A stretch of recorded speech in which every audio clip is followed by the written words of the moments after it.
E no livro de Jeremias, ele aponta qual foi o primeiro profeta que está na Bíblia. Eu quis saber quem é o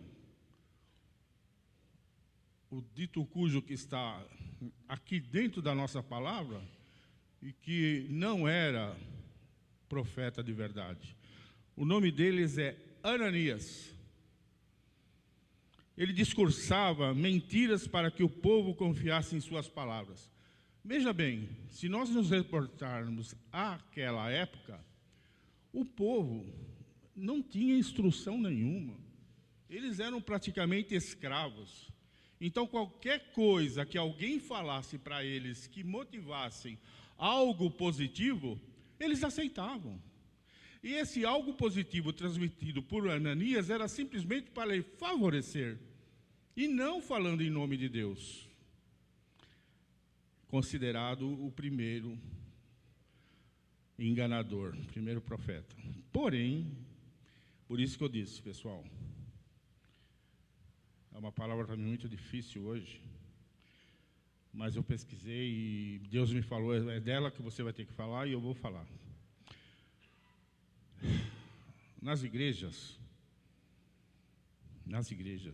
pessoas que são hipócritas e enganosas falam em nome de Deus, mas muitas vezes por interesse próprio. Agora eu estou falando nas igrejas. As igrejas têm pessoas que se ocupam aqui do púlpito para simplesmente se favorecer, levar vantagem em tudo, levar uma vida de rico e explorando exatamente aquele irmãozinho que às vezes não tem o que comer, que a gente tem que dar uma cesta básica, ajudar, explorando aquele ser em seu próprio benefício. E isso eu reputo como um falso profeta. Não pode vir aqui e falar uma coisa e viver outra. Ou você vive outra, ou você vive esta que nós estamos aqui. Em Mateus 24, 5, por favor. Porque muitos virão em meu nome dizendo, eu sou o Cristo, e enganarão a muitos. E surgirão muitos falsos, esse é o 11, tá? E surgirão muitos falsos profetas e enganarão a muitos. E no 24 diz assim, porque surgirão falsos cristos e falsos profetas e farão tão grandes sinais e prodígios que, se possível fora, enganariam até os escolhidos. Se nós formos olhar a situação política mundial, não estou falando do Brasil, estou falando da política mundial, está caminhando tudo isso para que nós nos tornemos escravos de um único profeta. Esse é o caminho que, infelizmente, está em marcha muito acelerada. Infelizmente. Nós vamos pedir a Deus para que tenhamos um curso diferente dessa história. Em Mateus 24, 11, por favor. Apóstolos do Senhor Jesus Cristo, é nosso dever ser atalaias. Então, quando eu paro aqui, na palavra atalaia, significa vigiar. Estar de atalaia é vigiar. Nós, todos, precisamos estar atentos a essas pessoas que vêm enfiar coisas nas nossas cabeças e que, às vezes, pela sua condição de enganadores que são, de promessas falsas que fazem, a gente pode se deixar levar. E nisso nós estamos aderindo ao lado contrário à nossa crença. Infelizmente, vamos ser mais um que vai ficar na hora que o nosso Senhor Jesus Cristo vier nos buscar. Infelizmente. Porém, quando ele fala assim, Atalaias na torre significa ficar lá em cima observando, alertando os membros da igreja para terem cuidado com os falsos profetas, falsos mestres que aguardam o momento adequado em enganar, destruir a fé e o testemunho. Isso está em Mateus 24, 11.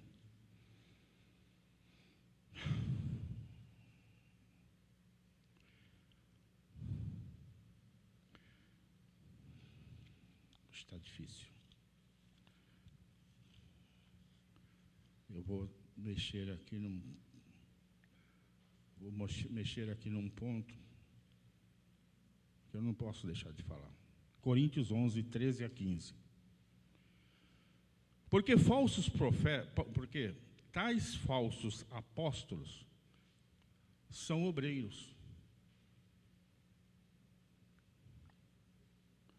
Isso está Paulo falando em 2 Coríntios.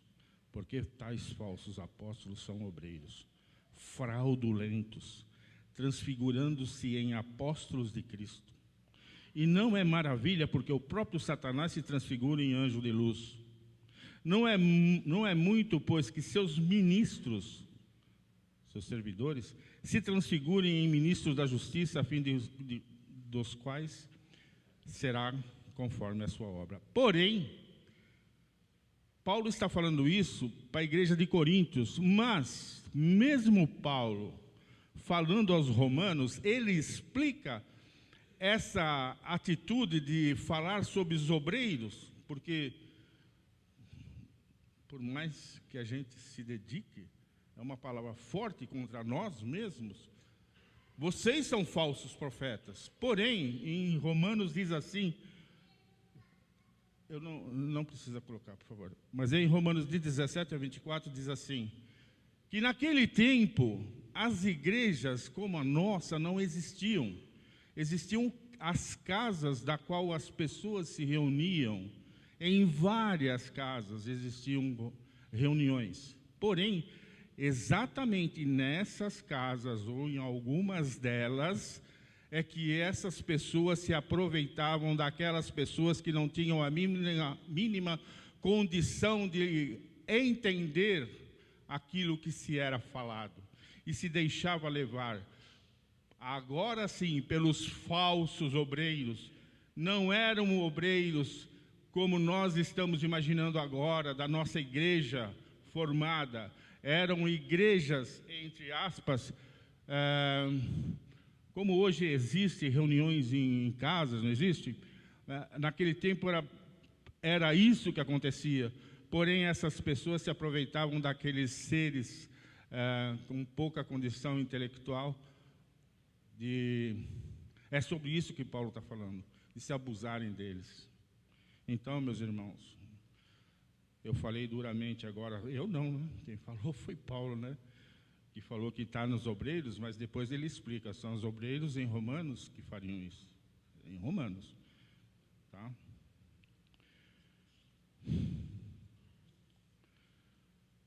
Bem.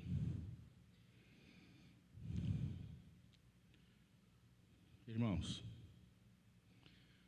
Jesus é o maior de todos os tempos, antes, durante e para sempre.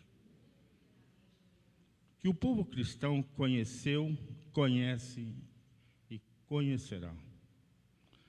Até o dia que vier nos buscar para vivermos a vida eterna junto ao Pai, junto a Deus.